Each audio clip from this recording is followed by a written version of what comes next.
Hey everyone, this is Pastor Nat, and I hope you had a great weekend and time worshiping with your friends. Well, as you know, this is Win the Day, 5 minutes in the Bible with me, your coach.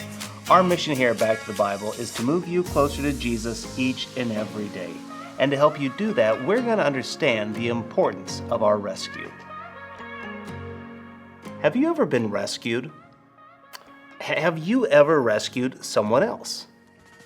When I was about 10 or 11, my friend woke me up by banging on my window, and he was yelling, "Get out of the house, Nat! Smoke is coming out the doors! Your house is on fire!" Now, normally, I hate to be woken up. Just ask my kids. But when it comes to life or death, please wake me up. You see, when I was in trouble, I needed to be rescued from a smoke-filled house, and I had to be delivered to a yard with fresh air. Every one of us today who is a follower of Christ has been rescued. But it's not from a smoking house. It's from a destructive force. What am I talking about? Let's turn back to Colossians chapter 1 to understand our rescue. For he has rescued us from the kingdom of darkness and transferred us into the kingdom of his dear Son. Paul has just talked about praying for some much-needed knowledge, perseverance, patience, and joy.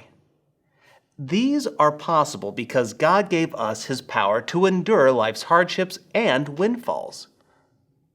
But how did this actually become reality? The simple answer is, Jesus rescued us. He rescued us from the kingdom of darkness. Now, most people don't think this way. They think that the world and its inhabitants are good. They think people are basically good in their nature. Their desires are basically good. They think that the world is a great place. So what's the big deal? Well, the reality is, people aren't good. The world is corrupt. The world and people are actually under the control or authority of Satan. Did you know that the Bible says that the human heart, it's desperately wicked? King David would write that we are all born sinful.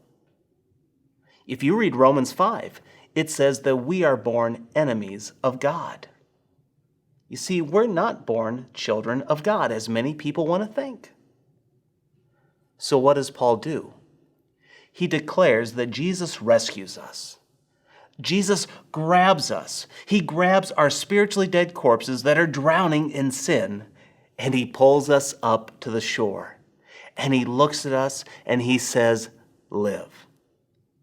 When he does that, he changes our status from a child of darkness to a child of light. He transforms us from broken to masterpieces.